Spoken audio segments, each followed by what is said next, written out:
This video is about the definition of a derivative.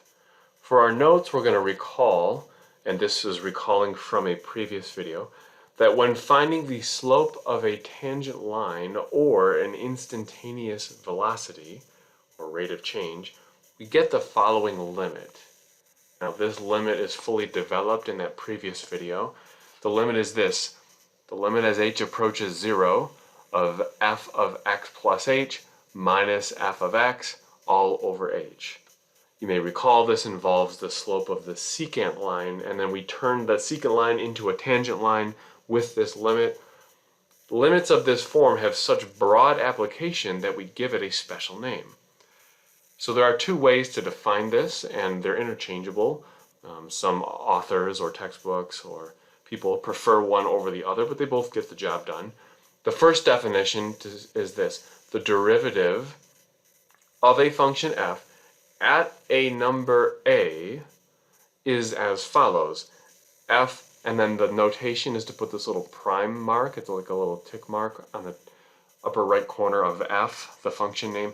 So like f prime is how you could say that. Since we're doing this at a, you could say f prime of a equals the limit as h approaches 0 of f of a plus h minus f of a all over h. So again, refer back to the previous video to understand where this limit definition comes from. It's basically the slope of the tangent line. And so the second definition, which also works, is f prime of a equals the limit as x approaches a of f of x minus f of a all over x minus a. So you'll notice there's some slight difference there, but there also is some similarity. Both of these definitions hint to being the slope of the tangent line. That's what we already mentioned earlier. And you can see remnants from the slope formula in these two limits. And again, that's fully developed in the previous video. But that's how we're going to define. One of those two ways will help us define what's called a derivative. Though a derivative has many applications, we've already discussed velocity or instantaneous velocity as one. It's most generally referred to as the slope of the tangent line. In other words, a derivative is a slope, but specifically it's a slope of the tangent line. We've already seen that in our notes right here, and that was again fully developed in the previous video. Let's try an example which says find an equation of the line tangent to f of x equals 2x plus 1 over x plus 2 at 1 comma 1 using the limit definition of a derivative. Now let's connect these pieces together based on what we know by now. First of all, what we're asked to do is find an equation of the line tangent to. Okay, so equation of a line, this is something from good old algebra class. There are a couple different ways to write it. As you may recall, there's slope-intercept form or point-slope form. We're going to try to use point-slope form in this example, and though you could use slope-intercept form, I think you'll find the value of using point-slope form in this context. So let's first of all recall what that is. Point-slope form is when you define a line as y minus y1 equals m times x minus x1. Now you may also recall that m, of course, is slope, and then x1, y1 is a point on the line. So in this case, with the problem given, we can say that x1 comma y1, the point in this point-slope form, is the one that's given to us as 1, 1. Right? That's exactly what they said in the problem. Find the equation of this line at 1, 1. Okay, so the point on the line is 1, 1. What we need to find then is what is the slope. If we have those two things, the point and the slope, then we can put them into this point-slope form and we're done. We have the line. So we know the point being 1, 1. The question is, how do you find the slope? Well, as we just discussed, so let's recall, the slope of the tangent line, which we'll just call m here, which of course is involved in the equation of the tangent line, which is what we're trying to find in this problem, is defined as the limit as h approaches 0 of f of, now we defined it above as f of a plus h. In this case, we're going to say that a is the x value of 1 from our point. So we'll say 1 plus h as like a plus h minus f of a, which is 1 all over h. Okay, so let me write that out, but then also say here a is 1. That's coming directly from the point where we just got it here. So we're plugging in a as 1 because we don't have to wonder where we are. We want to know exactly at this point. And we have the function given, so now we need to figure out what this limit is. Well, this is just applying everything we know with limits. So we'll rewrite this as the limit as h approaches 0 of, now f of 1 plus h, given the function f they defined for us above, would be 2 times 1 plus h in parentheses plus 1 over 1 plus h plus 2. So let me be very clear that this, what we just wrote, is really the f of 1 plus h, given that f was defined as this rational function, 2x plus 1 over x plus 2. Truthfully, this step of finding f of 1 plus h or something like it is probably the most common step that students trip over in this process. It's just an algebra step. In fact, if you think back not even too hard, you'll probably recognize that these forms for defining a derivative, the f of a plus h minus f of a all over h, that was done repeatedly in previous algebra classes, but not in the context of a limit. And the algebra you did hopefully helped prepare you for this. Now we'll carry on to the second term in the numerator, which is minus f of 1. Well, that's just plugging 1 into our function. F of 1 would be 2 times 1 plus 1, so 3, over 1 plus 2, which would be 3 as well. So 3 over 3, which of course is 1. We'll reduce to that in a second. And this is all over h. So this 3 over 3, that came from just f of 1 with the function given above. Now we simply want to evaluate this limit. Well, that's why we've been understanding limits and how to evaluate them. So to evaluate this limit where h approaches 0, well, let's simplify it one more time here algebraically just to clean it up a little bit. This can be written as the limit as h approaches 0 of, if I take this first term of the numerator I have in orange here and simplify by, let's say, distributing the 2, so I'd have 2 plus 2h plus 1, so really that's 3 plus 2h over, the denominator is 1 plus h plus 2, so really that's 3 plus h, okay, minus 1 all over h. That's what we had just now simplified a little bit. Remember, our first step in trying to evaluate a limit is to try direct substitution. Well, if you plug in 0 for h, then in the numerator we're going to have 3 plus 0 over 3 plus 0, which is 3 over 3, which is 1. But then 1 minus 1 is 0 for our entire numerator. Down below, we just have h in the denominator. If you plug 0 in for h, you have 0 there.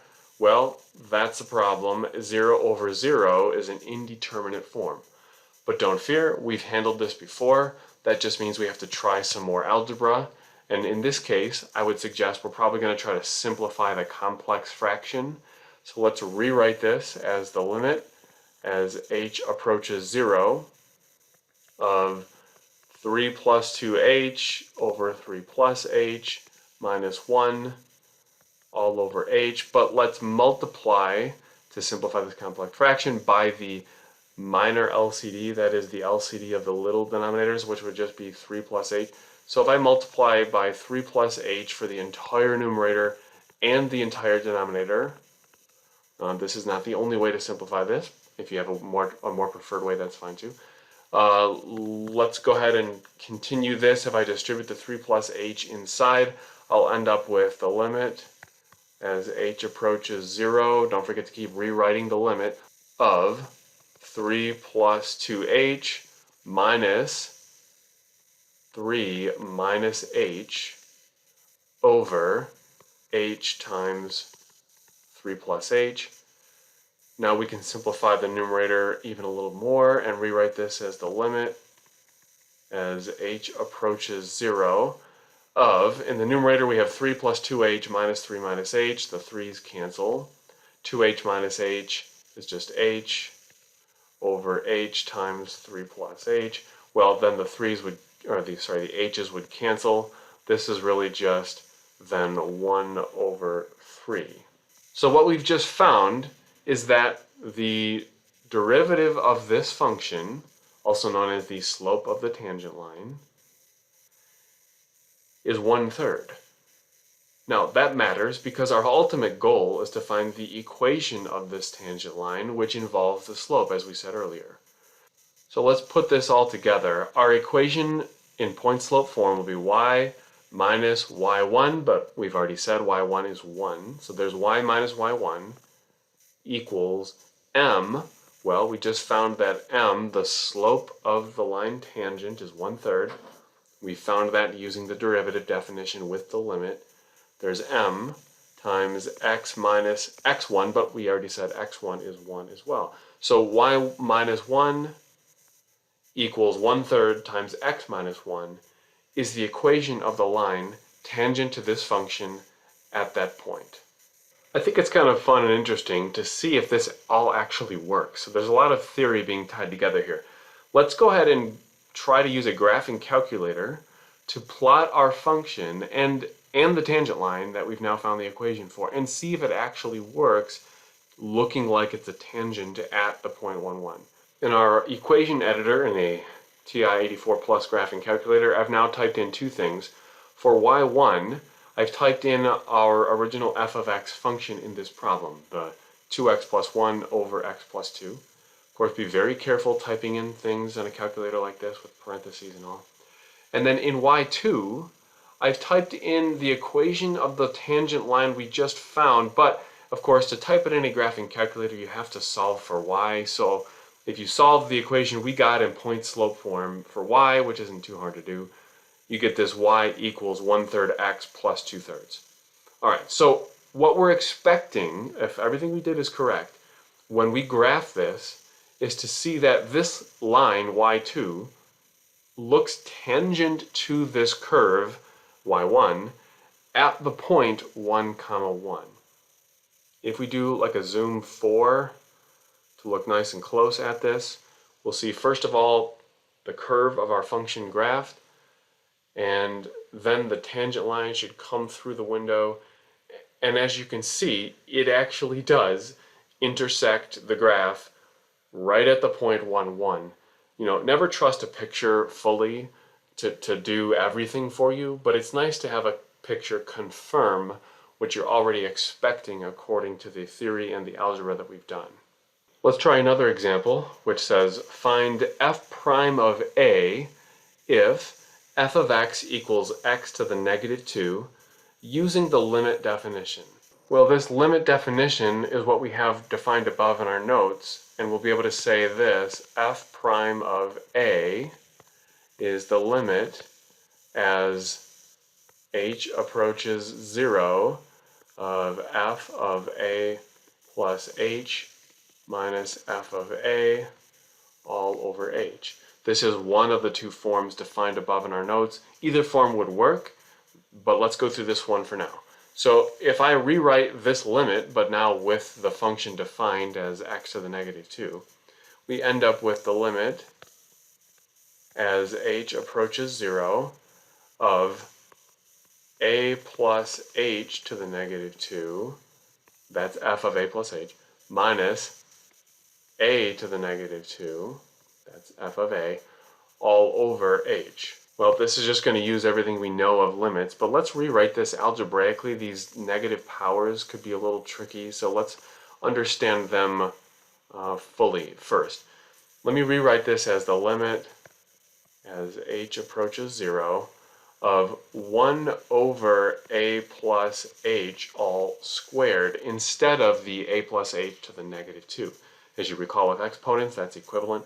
And similarly, in the next term, we'll call it 1 over a squared. And of course, this is all over h. Now, this is another complex fraction, and so doing some algebra on this will help. Of course, if you try to plug in h as 0 right away, you end up with 0 over 0, which means you got to do more work. You can't tell the limits in indeterminate form. So we rewrite and try to simplify. This is a case with a complex fraction, where we'll address that first. We want the limit as h approaches 0 of, let me use a different way of simplifying a complex fraction this time.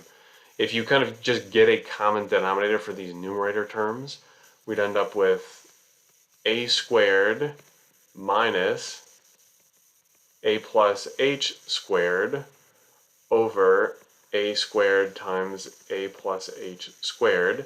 Now really that's still all over h. Don't forget about this h we had in the denominator there previously. So it's not quite simplified as we'd prefer yet. Let's keep going with this. We'll rewrite it as the limit as h approaches 0 of, in this numerator, we're going to rewrite this as a squared minus, I have to expand this a plus h, that's squared, and I'll put it in parentheses since it's after a negative sign. That would give us a squared plus 2ah plus h squared. And then, okay, let's see a couple things here. First of all, when I'm dividing everything by h, that's the same thing as multiplying by 1 over h. So I could kind of treat it like that instead, which would mean that the denominator for this problem is really just h. If I multiply that inside there, it'd be h times a squared times a plus h squared. Now let's see if this fixed our problem. Remember we had a 0 over 0 problem. We're hoping it's gone. Let's keep simplifying algebraically. This is the limit as h approaches 0. In the numerator, we'd have a squared minus a squared, those would cancel out, minus 2ah minus h squared, all over h, and then times a squared times a plus h all squared. But you might be seeing where this is going. We can now factor an h out of this numerator. That would leave us with a negative 2a minus h up there, and then down below we have an h, a squared times a plus h squared, but now these h's will cancel. So really we're trying to find the limit as h approaches 0 of what remains in this expression, which is negative 2a minus h all over a squared times a plus h squared. Now if we try the direct substitution, putting in 0 for h, it works out much more nicely. We could say this is really just negative 2a over a to the 4th.